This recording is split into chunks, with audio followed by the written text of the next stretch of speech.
Okay, I don't know why that took so long to finally work. We're going to tackle the Mishnah and Pirkei Avos today in Perek Gimel, Mishnah Zayin. The Mishnah says, Rabbi Elazar Ish Bartusa Omer Tein Loi Mishaloi Sha'ata V'Shalcha Shaloi, which means give from your own, because that which you have, Sha'ata, that which you are, V'Shalcha, that which is yours, Shalo, is really his. Rabbi Shimon Omer Mahalach B'Derech V'Shoina, someone who's walking on the way and he's learning Torah. Umafsik Mishnaso, and he interrupts his learning. V'Omer, and he says, Mana Ilanze, how nice is this tree? Umana Nirze, how nice is this furrow, whatever it is. Ma'alel of a kosev kilumas chayiv benafsho. It says if he's liable to die. Now this question is very intense. There's going to be a lot of explanations over here. Let's go in order. According to Rabbeinu Yonah, person shouldn't refrain using his own body for Hashem or his assets, because everything belongs to Hashem.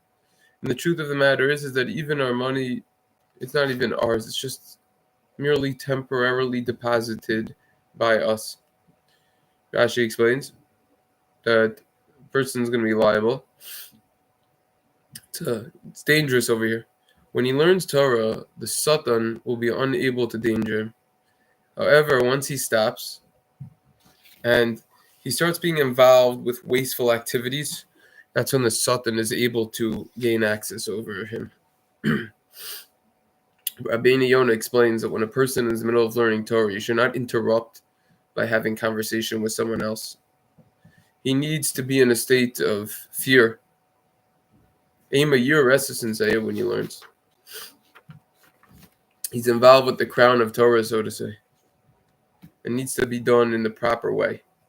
Not to converse in the middle. And if someone is lenient with this, it's as if he's liable. The Bartanura explains that this applies with any scenario. However, it's just a lot of times people, when they walk, they comment on what they see. But if you're in the middle of a Torah conversation, you shouldn't be doing so. Some say that it's telling us a chiddush. The insight over here of the Mishnah, according to the Bartanura, is, and an alternative explanation, is that even though he's essentially saying, Ma'arabu Masach Hashem, wow, how beautiful are the creations that Hashem made. Baruch Shekacha Loi Ba'alamo, wow, look at these beautiful creations, which is in and of itself a mitzvah. Nevertheless, it's still not as good as actual Torah learning, and therefore he would actually be liable and held accountable for those actions. The Medrash Shmuel, on pages Kuf Pei Ches to Kuf Pei Tes, explains that the Mishnah specifically says if you're going on the way, because certainly, right, you shouldn't do so if you're in your house or if you're learning by yourself, but even if you're on the way, still, you shouldn't interrupt with this. You come along and you said, wow, how nice is this tree over here. Even though you're doing something that is a mitzvah, like we just said, nevertheless, you shouldn't interrupt your learning for that. The Rashbam explains, Hamahalach b'derech, if you're going on the way, even if you're in a group, even in the city, it says derech. Right?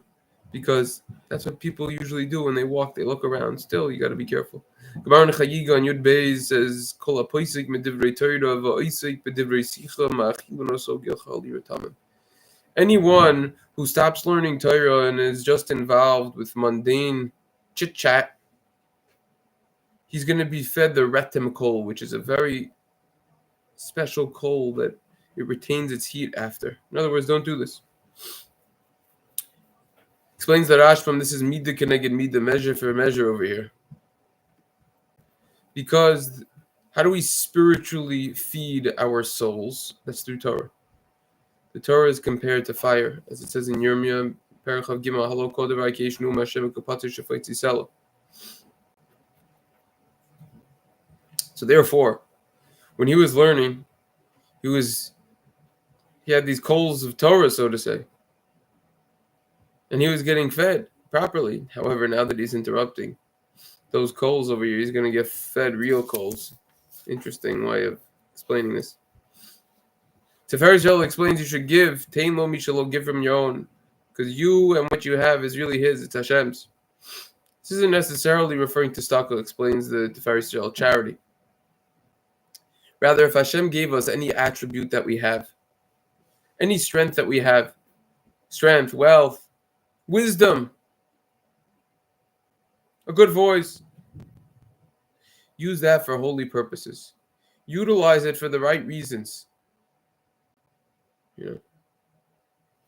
Everyone has two choices in life: the good path, the bad path. Use it for good. Harness that energy and use it for good talents. Don't let your evil inclination get to. Deep line. Even though it's prohibited to learn in-depth Torah while on the way, for multiple reasons, Gemara and Tainis Daf Yud, as we discussed over there, see the recordings over there on Yudam Base. Nevertheless, you can and should be learning about simple Torah ideas when you're on the way, like the Gemara over there explains. Explains the Tiferes Yisrael, this certainly applies if one is in the middle of learning in his house or in a base medrash yeshiva and he stops learning in the middle to talk about mundane activities that should certainly not be done.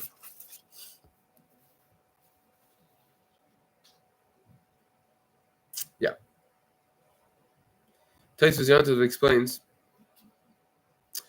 we're not specifically talking like you see a tree and you're commenting on that. Rather, whatever it is, don't interrupt. Basically what he says. The Sifta in the Liba del Chasa section in the Penimini Halacha. Of course, the Shulchan Aruch Harav in Hilchos Talmud Torah, Perek Dalet, says, comments on this coal business. You feed him the coals if you interrupt your learning. Quotes the source. Then he talks about the tangent about saying God bless you when you're in the middle of learning. We don't really do such a thing. It's an interruption. We discussed this in the past. You could go back to Vayechi and Partial. We discussed at the end of Bereshis in the Bereshis playlist. What is the explanation between the juxtaposition of this mission and the previous one? According to my humble opinion, explanation behind this juxtaposition is as follows. Not only if one person is sitting and learning Torah, this is divine presence of Hashem with him. Rather, even if one person is going on the way and learning Torah, the divine presence of Hashem is with us. Therefore, it makes sense that we're going to be liable, because we're causing the Shekhinah, divine presence of Hashem, to leave us. Anyways, that's his mission. Relatively straightforward. We'll continue with the next session next time.